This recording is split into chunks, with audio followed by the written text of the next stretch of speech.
नमस्कार student, Gurugram teacher training college Chak 5 Billa में आपका स्वागत है। हम बीएड द्वितीय वर्ष में समावेशी शिक्षा का सृजन विषय का अध्ययन कर रहे हैं। इसमें हमने समावेशी शिक्षा में अक्षम बालकों को किस प्रकार से शिक्षा की व्यवस्था की जाती है, किस प्रकार से उसकी अक्षमताओं को पहचान कर उसको दूर करने का प्रयास किया जाता है। तो अक्षमता पहचान के लिए हमें किस प्रकार के मनोवैज्ञानिक संरचनाओं का सहारा लेना चाहिए, किस प्रकार की मनोवैज्ञानिक संरचनाएं होती हैं जिसके आधार पर हम अक्षमता पहचान कर सकते हैं, यानी कि डिसेबिलिटी को पहचान सकते हैं, उसको दूर करने का प्रयास कर सकते हैं। तो अक्षमता पहचान के अंदर हमने मुख्य रूप से 6 प्रकार की अक्षमताएं देखी थी, 6 प्रकार की डिसेबिलिटी देखी थी, जिसके अंदर था बौद्धिक रूप से भिन्न बालक, यानी कि मानसिक रूप से अपंग बालक होता है।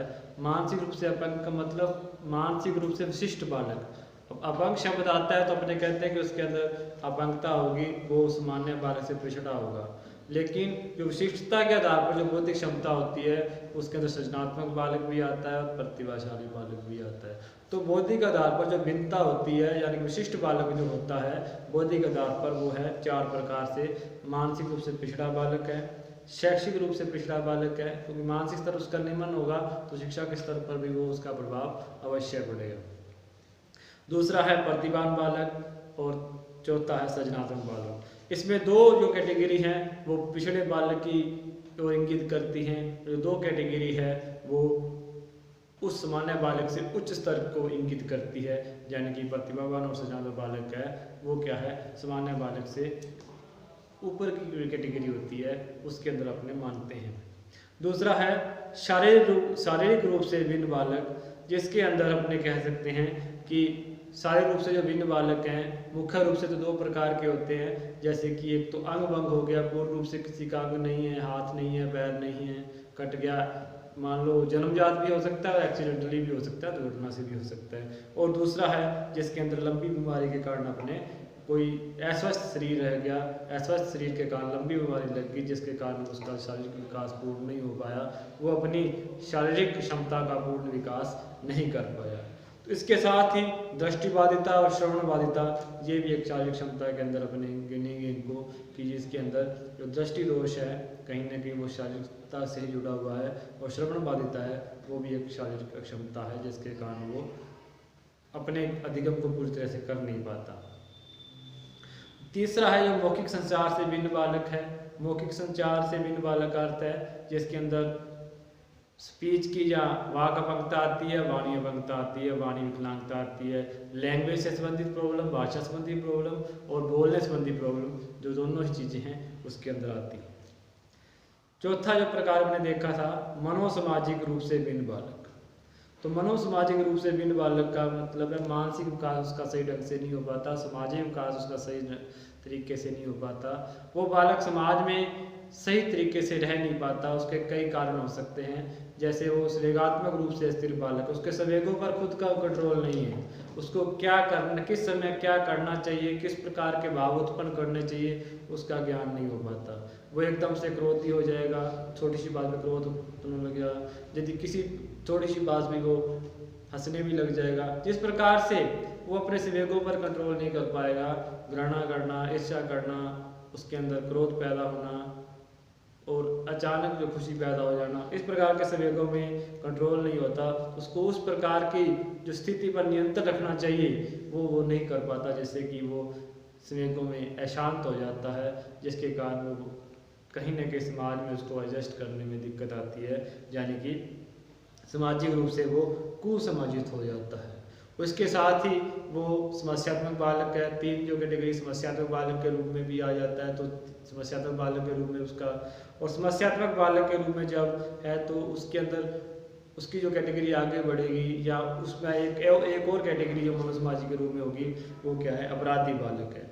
तो कहीं ना कहीं ये मनोसामाजिक रूप से 4 प्रकार की कैटेगरियों के अंदर बांटते हैं, जिसमें संवेगात्मक कंट्रोल नहीं है, यानी कि संवेगात्मक रूप से अशांत, कुसमाजित नंबर 3 है, इसके अंदर समस्यात्मक बालक, और नंबर 4 है अपराधी बालक। नंबर 5 के अंदर अपने देखें तो इसके अंदर है सांस्कृतिक रूप से भिन्न बालक। संस्कृति के रूप में भिन्न बालक का अर्थ में है कि इसके अंदर कुछ ऐसे बालक हैं जो एक क्षेत्र में बहुसंख्यक बालक होते हैं, वहाँ पर बहु संस्कृति होती है, एक क्षेत्र का वहाँ पर एक संस्कृति का बाहुल्य होता है।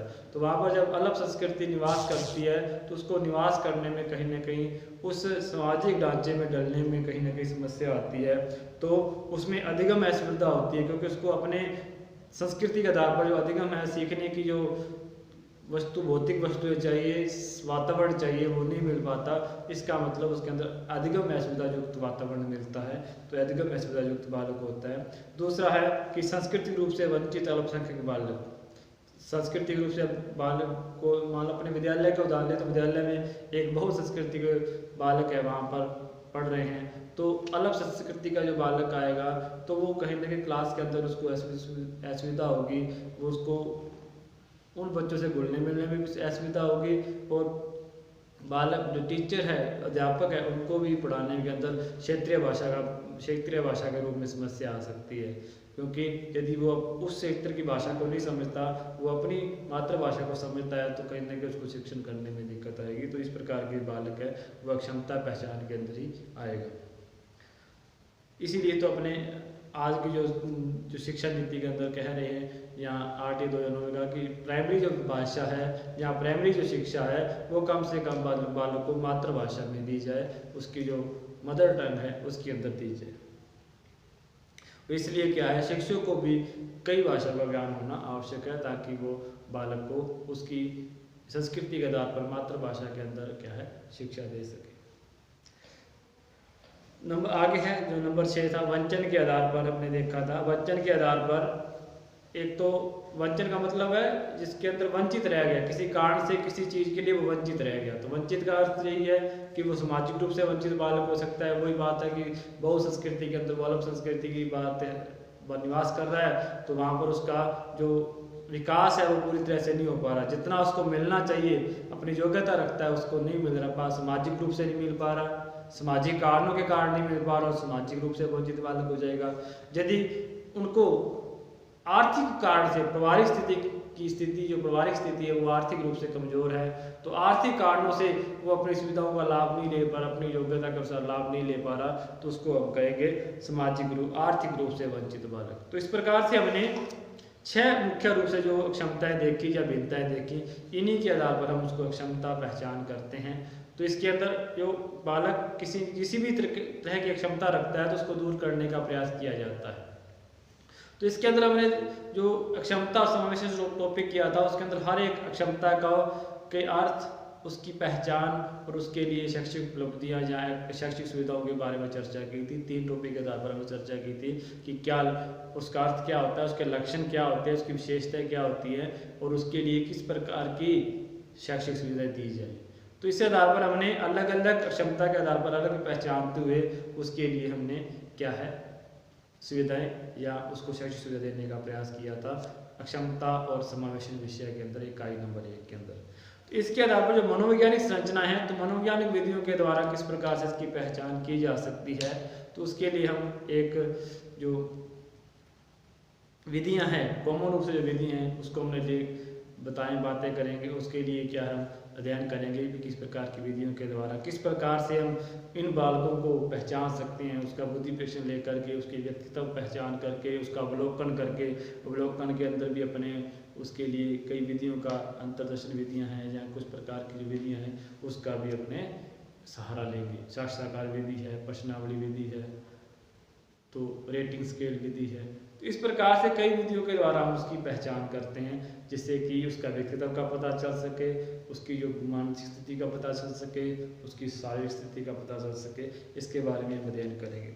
तो हम सबसे पहले तो देखते हैं कि जो विभिन्न प्रकार की जो क्षमताएं हैं वो किन सिद्धांतों पर कार्य करती है, किस प्रकार से हमें कार्य करती है। मान लो हम यदि उन विशिष्टताओं को पहचानना चाहें तो किस प्रकार से पहचानेंगे। तो इसके लिए हम 3 सिद्धांत हैं कि जो भी बालक कक्षा में पढ़ रहा है समरूपी समकक्षी होता है। तो इसका मतलब समरूपी बालक है, तो उसके अंदर हमें कैसे पहचानेंगे भी कौन सा बालक विशिष्ट बालक है।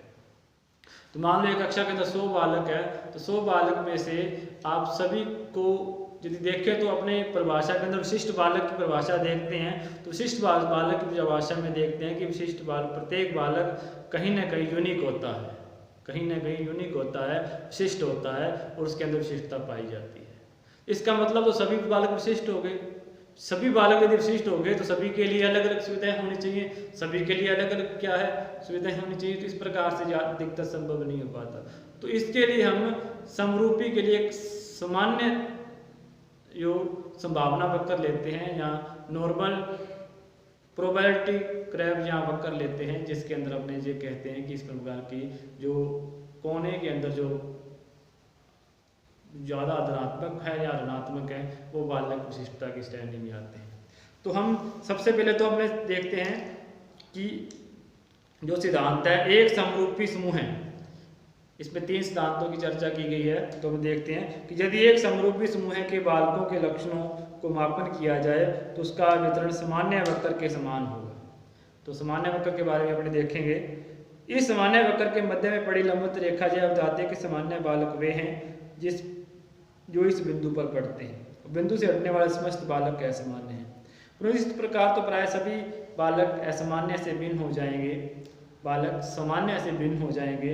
अतः सामान्य वक्र के दाएं और बाएं छोर पर पड़ने वाले 10% बालक औसत से भिन्न माना जाता है। अतः सामान्य वक्र के दाएं से बाएं छोर पर पड़ने वाले 10% बालकों को औसत से भिन्न माना जाता है, यानी कि सामान्य से भिन्न माना जाता है। इस प्रकार से 20% बालकों को विशिष्ट बालकों की संख्या दी जा सकती है। तो सबसे पहले अपने देखते हैं कि सामान्य वक्र क्या होता है।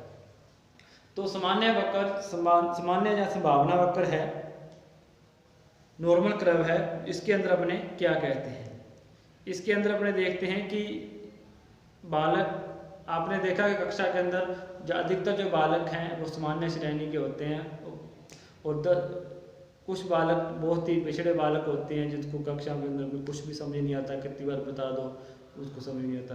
तो कुछ प्रतिशत बालक ऐसे होते हैं जो अब शिक्षक के करवाने से पहले ही उस कार्य को कंप्लीट कर लेते हैं, समझ लेते हैं और एडवांस के रूप में एक वो कार्य करके रखते हैं।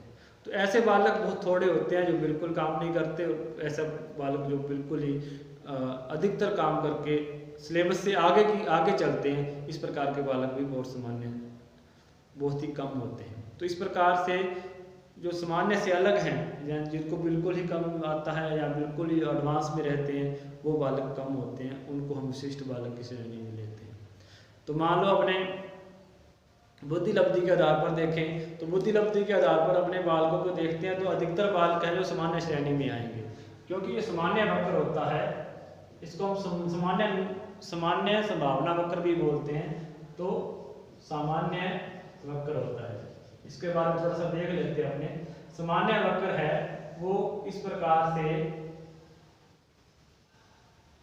घंटी की शेप में बनता है, जो मंत्र में घंटी लगी होती है उसकी शेप में बनता है। न तो अधिक चपटा होता है, न ज्यादा नुकीला होता है। इस प्रकार की शेप के अंदर घंटी की आकार के अंदर बनता है, जिसके कारण वो क्या है, तो ये क्या है, इस बिंदु से टच नहीं करता, इसके साथ साथ बिल्कुल टच नहीं करेगा। ऐसा नहीं कि बिल्कुल बंद हो जाएगा, बंद नहीं होता, उसको ऐसे करके खुला रहता है। तो इस प्रकार से जो बीच की जो श्रेणी होती है वो सबसे औसत वाली श्रेणी मानी जाती है।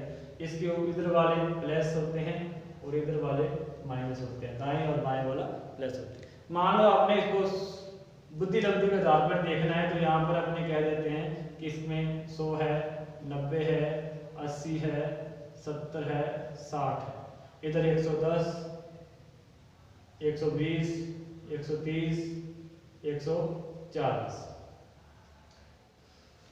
तो 100 के बीच 4 इधर हो गई। तो अपने देखते हैं कि 90 से लेकर बुद्धि लब्धि के आधार पर मानते हैं कि 90 से लेकर के 110 तक के जो बालक होते हैं वो क्या होते हैं, सामान्य होते हैं। क्या होते हैं, सामान्य होते हैं। तो इस प्रकार से जो 90 से लेकर के 100 तक के जो बालक आएंगे वो सामान्य बालक की श्रेणी में आएंगे, और उसके बाद में जो बालक है वो विशिष्ट बालक की श्रेणी में आएंगे। तो विशिष्ट बालक के अंदर जो 120 की श्रेणी में उससे भी ले सकते हैं अपने।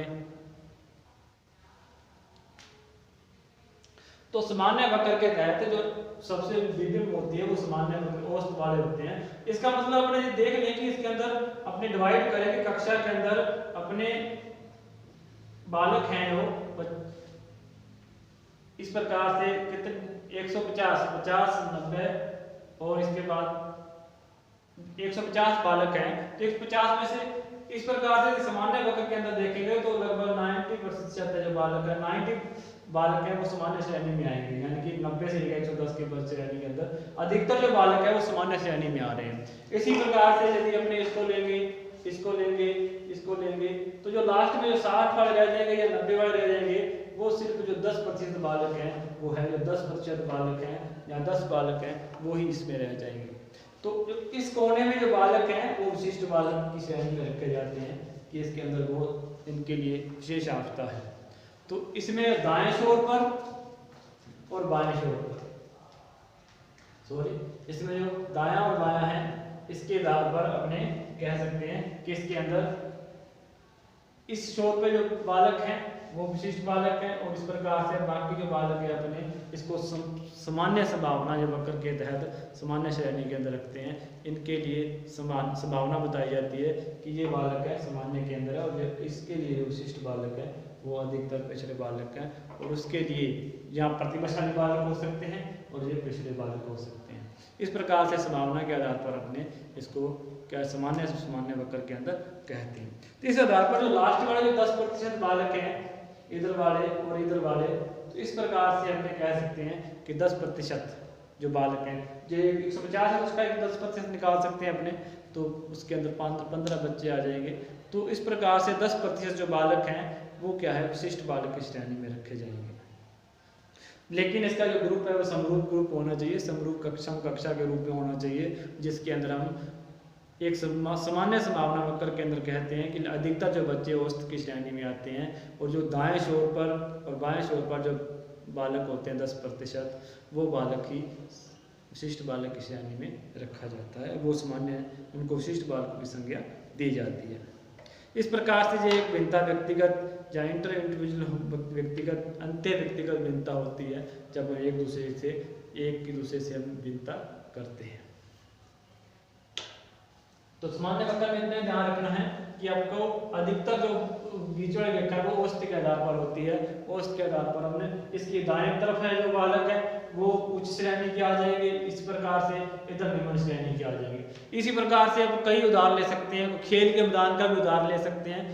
खेल के मैदान के अंदर भी सामान्य वक्र के तहत अपने निर्धारित करेंगे कि कुछ मान लो 100 बालक हैं तो 100 बालक में से 70 से 80 बालक हैं वो खेलने में अधिक रुचि लेते हैं। वो क्या है उसमें से खेलते हैं, चाहे वो कैसे भी अपने आप उत्साह से खेलें या किसी के साथ खेलें। लेकिन कुछ ऐसे बालक होंगे 100 में से जो 10% बालक हैं जो कि अकेले बैठे रहेंगे, एकांत में बैठे रहेंगे, खेलने में रुचि नहीं लेंगे। और कुछ 10% बालक हैं जो सभी बालकों को खेलने के लिए मोटिवेट करेंगे और एक जिम्मेवारी तरीके से उस खेल को संपन्न भी करेंगे और उसके लिए उत्साहित भी होंगे। तो इस प्रकार से सामान्य बालक वो हैं जो कि खेलने में रुचि रखते हैं और उसके अंदर खेलते भी हैं। 10% बालक है जो उस खेल को मैनेज करते हैं, उसके लिए व्यवस्था भी करते हैं, एक्टिव भी रहते हैं। और 10% बालक ऐसे अपनाते हैं जो उसको सिर्फ खेल एक श्रोता बन करके अकेलेपन में क्या उसको उस खेल से मतलब नहीं होता, खेल के मैदान से भी मतलब नहीं होता। इस प्रकार से हम कहीं भी सामान्य वक्र का प्रयोग कर सकते हैं। सामान्य जो संभावना वक्र के अंदर औसत है, अधिकतर जो औसत मान है वो क्या अधिकतम होता है किसी भी चीज़ का, और अधिकतम क्या होता है। देखो इसके अंदर जो 50 से 90 बालक हैं, 150 बालक भी लेते हैं तो 150 बालक से में भी लगभग 90 बालक तो सामान्य बालक हैं। उसके बाद फिर थोड़ा पिछड़े हैं इधर उच्च श्रेणी के आ जाएंगे। लेकिन इसमें जो बिल्कुल पिछड़े बालक है और बिल्कुल प्रतिबल बालक है वो लगभग 10% बालक होंगे। इस आधार पर उसकी विशिष्टता पर निर्धारित किया जाता है, जिसको अधिकतर विशिष्ट मानते हुए उस पर शिक्षा के लिए या उसके लिए विशेष ध्यान देने की जरूरत होती है। तो ये संभावना वक्र होता है जिसके तहत हम बालकों की विशिष्टता का ज्ञात करते हैं। इसी आधार पर यदि अपने उदाहरण और भी ले सकते हैं कि इसके अंदर अपने कोई टेस्ट लिया क्लास के अंदर, टेस्ट के अंदर अपने 100%, 100 नंबर का टेस्ट दिया तो इसके अंदर कुछ बालक तो ऐसे होंगे जिसका 90 से अब पाएंगे, 92, 93, 95, 90, और कुछ बालक ऐसे होंगे जो बिल्कुल मुश्किल से पास ही हो पाएंगे, 30, 40, 50 में रह जाएंगे। लेकिन जो अधिकतर बच्चे होंगे उनका जो स्कोर होगा वो 60 से लेकर के 80 के बीच में होगा या 90 के बीच में होगा। तो सामान्य जो बालक हैं वो अधिकतर जो बालक हैं उनका जो स्कोर है वो 70 से लेकर के 90 के अंदर आता है। इसका मतलब जो अधिकतर बच्चे हैं यानी कि 70 से 80 बच्चे ऐसे होंगे उस 100 में से जिनका स्कोर 70 से 80 के बीच में रहेगा। इसका मतलब औसत जो स्कोर है उस कक्षा का वो 70 से 80 का है। उसके बाद जो इधर वाले जो 90 से ऊपर वाले वो प्रतिभाशाली के अंदर आ जाएंगे कि बहुत ही उसका अच्छा स्कोर है। और यदि उसके अंदर से यदि अपने 60 से निम्न लेते हैं, जो फर्स्ट डिवीजन से निम्न स्तर का लेते हैं, तो उसके अंदर अपने कहेंगे कि वो 10% बालक ऐसे होंगे जो 60 से निम्न वाले होंगे। तो इस प्रकार से जो औसत बालक है वो अधिकतर होंगे। उसी के आधार पर हम सामान्य संभावना वक्र बनाते हैं कि सामान्य जो संभावना वक्र के तहत सामान्य श्रेणी में अधिकतर बच्चे होते हैं, उनको हटाकर कि हम यदि दाएं और बाएं शोर पे बात करें तो वो विशिष्ट बालक की श्रेणी में आएंगे। उनको अधिक यदि उनके नंबर कम आ रहे हैं इसका मतलब उनको विशेष ध्यान देने की जरूरत है उन पर। यदि प्रतिभाशाली बालक है यदि उनके नंबर बहुत कम आ रहे हैं, बहुत अधिक आ रहे हैं 92, 93, इसका मतलब उनका कॉन्सेप्ट बिल्कुल क्लियर है। उनके लिए एडवांस चीज़ों की जरूरत पड़ेगी, उनको अपने काम के लिए कुछ और तरीकों की, उनके लिए और विधियों का प्रयोग करते हुए उसको अपना जो कॉन्सेप्ट उसने क्लियर किया है उसके आगे की कॉन्सेप्ट को समझाया जाए, ताकि वो अपने चीज़ को और क्लियर करते हुए अपने आप को बिजी रख सके और अपना विकास एक प्रतिभाशाली बालक के रूप में कर सके। इस प्रकार से सामान्य संभावना वक्र के रूप में हम कहते हैं कि जो औसत के से भिन्न बालक होते हैं 10% या 10, इसको हम 5-5 भी है तो 5% के आधार पर भी कह सकते हैं कि 5% बालक है, 5% बालक है। तो यदि 5-5 करेंगे तो 10% बालक हो जाएंगे, यदि हम 10-10% करेंगे तो 20% बालक हो जाएंगे। इस आधार पर जो इन कोनों में जो बालक शेष रह रहे हैं वो विशिष्ट बालक हैं, चाहे वो प्रतिभाशाली बालक के रूप में, चाहे वो पिछड़े बालक के रूप में या मंदबुद्धि बालक के रूप में, किसी भी श्रेणी के अंदर जो सामान्य संभावना वक्र है उसका निर्माण हो सकता है। इस आधार पर अपने कहते हैं कि समरूप समूह के अंदर बालकों में सामान्य वक्र में जब वितरण किया होगा तो वो सामान्य वक्र में समान होगा और उसके मध्य में जो पढ़ने वाली मध्य रेखा है उसमें सामान्य बालक वे बिंदु पर पढ़ते हैं और बिंदु से हटने वाले समस्त बालक असामान्य होंगे। लेकिन ऐसा नहीं हो सकता क्योंकि इससे तो सारे बालक विशिष्ट हो जाएंगे और इसके लिए सामान्य वक्र के दाएं और बाएं छोर पर जो 10% बालक हैं वो ही असामान्य होंगे। दूसरा बालक है, दूसरा जो कॉन्सेप्ट है उसके अंदर है वे बालक जो भिन्न लक्षणों में यदि धनात्मक सहसंबंध देखता है लेकिन वह बालक एक लक्षण में सामान्य बालकों के समान होते हुए भी अन्य लक्षणों के संबंध में औसत से भिन्न हो सकता है। यानी कि एक तो अपने समरूप समूह में क्या था, एक जो कॉन्सेप्ट था कि समरूप समूह में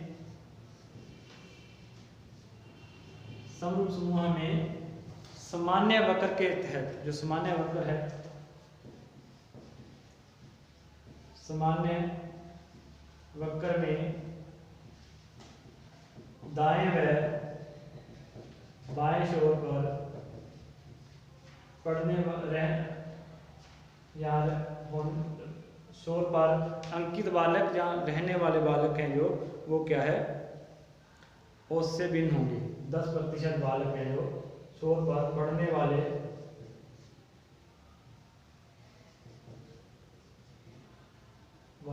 बालक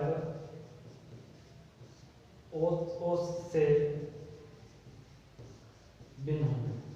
ये तो अपना पहला सिद्धांत है जिसके अंदर अपने सामान्य वक्र के तहत देखा कि दाएं छोर और बाएं छोर पर अपने क्या है जो 10% बालक है वो सामान्य बालक से भिन्न है, उनको हम विशिष्ट बालक की संज्ञा दे सकते हैं। तो इस प्रकार से जो दूसरा सिद्धांत है, एक बालक के विभिन्न लक्षणों में यदि भी धनात्मक सहसंबंध पाया जाता है लेकिन वह बालक एक लक्षण में सामान्य बालकों के समान होते हुए भी अन्य लक्षणों के संबंध में औसत से भिन्न हो सकता है। कि एक लक्षण में तो सामान्य बालक से समान होते हुए भी एक लक्षण में सामान्य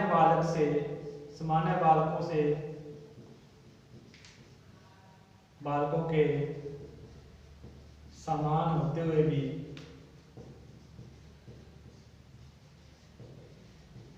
अन्य लक्षणों में भिन्न हो सकता है, अन्य लक्षणों में भिन्न हो सकता है। कहने का अर्थ ये है कि एक बालक है अपने समरूप समूह में किसी लक्षण शारीरिक रूप से समान है, मानसिक रूप से समान है, लेकिन जरूरी नहीं है कि शारीरिक रूप से समान होगा तो मानसिक रूप से समान होगा, स्मृति रूप से समान हो सकेगा। शारीरिक और सामाजिक रूप से समान होते हुए भी, शारीरिक और मानसिक रूप से समान होते हुए भी वैसे संवेगात्मक रूप से क्या है लक्षण भिन्न हो सकते हैं, उसके क्या है संयोजन के जो लक्षण है वो भिन्न हो सकते हैं। इस प्रकार की जो चीज़ें हैं एक समान लक्षण होते हुए भी किन्हीं लक्षणों से वो दो अपने समूह से भिन्न हो सकता है। उदाहरण के लिए एक बार शारीरिक रूप से सामान्य होते हुए भी मानसिक रूप से पिछड़ा हो सकता है। कोई बात है कि शारीरिक रूप से तो सामान्य बालों के समान है, लेकिन मानसिक रूप से वो दूसरे बाल अपने ग्रुप के साथ असामान्य समान नहीं है। तीसरा है एक बालक के विभिन्न लक्षणों के मापन करके यदि सामान्य वक्र को दर्शाया जाए तो लक्षणों का वितरण असमान होगा। एक ही बालक के अंदर यदि विभिन्न लक्षणों को मापन किया जाए कि उसका शारीरिक गुण कैसे हैं, मानसिक गुण कैसे हैं, उसके अंदर व्यक्तिगत गुण के अंदर, तो अपने आप में जब गुणों का जो मापन किया जाएगा तो उसका वितरण असमान होगा। तो सामान्य वक्र विभिन्न एक बालक के अंदर विभिन्न लक्षणों का मापन करके एक बालक में, इसमें सिर्फ एक बालक की बात हो रही है, एक बालक में उसके लक्षणों का मापन किया जाए तो उसका वितरण सामान्य वक्र में असामान्य होगा या असमान होगा। तो कहने का मतलब है कि किसी बालक के अंदर सभी लक्षण समान रूप से नहीं पाए जाते। वो शारीरिक रूप से यदि शारीरिक रूप से उतनी समानता है तो मानसिक रूप से वो इतना समान नहीं होगा, स्मृति रूप से इतना समान नहीं होगा। इस प्रकार से उसके अंदर सभी लक्षण समान रूप से एक ही दिशा के अंदर नहीं पाए जा सकते, उसके अंदर असमानता का वितरण हो सकता है। अर्थात बालक में 30% लक्षण अपने ही अन्य लक्षणों से असामान्य रूप से पृथक होंगे। अपने ही असामान्य जो लक्षण हैं उनके अंदर विभिन्नता पाई जाएगी। कोई भी लक्षण है जो अपने आप में एक दूसरे के साथ नहीं होगा, सामान्य नहीं होगा। इस प्रकार से ये भी एक व्यक्तिगत भिन्नता के आधार पर है कि उसके अंदर व्यक्तिगत भिन्नता होती है, तो व्यक्तिगत भिन्नता के अंदर आएगा। इस प्रकार से हमने 3 सिद्धांतों की बात की है। 3 सिद्धांतों के आधार पर यदि हम सामान्य वक्र में देखते हैं तो सामान्य वक्र में सभी बालक औसत है तो औसत के अंदर दाएं और बाएं छोर पर जो बालक होते हैं वो विशिष्ट बालक की श्रेणी में आते हैं। इसी आधार पर एक लक्षण के सामान्य बालकों में यदि समान होते हुए भी अन्य लक्ष्य क्या भिन्न हो सकता है। कहने का मतलब ये शारीरिक रूप से दूसरे ग्रुप के अंदर समान है, दूसरे बालकों से समान है तो मानसिक रूप से वो बालक भिन्न हो सकता है। तीसरा है कि वे बालक अपने ही लक्षणों का मापन किया जाए, उसकी विभिन्न तरह के जो लक्षण हैं, गुण हैं, उनका मापन किया जाए तो उनका वितरण असामान्य होगा। वो अपने ही गुणों के अंदर लगभग 30% गुण है उसके असामान्य होंगे। इस प्रकार से हमने सिद्धांतों की बात की है। कल हम इसके विधियों की बात करेंगे कि इसमें कौन सी मनोवैज्ञानिक संरचना की विधियां हैं। तो तब तक के लिए इस वीडियो को देखें और नमस्कार।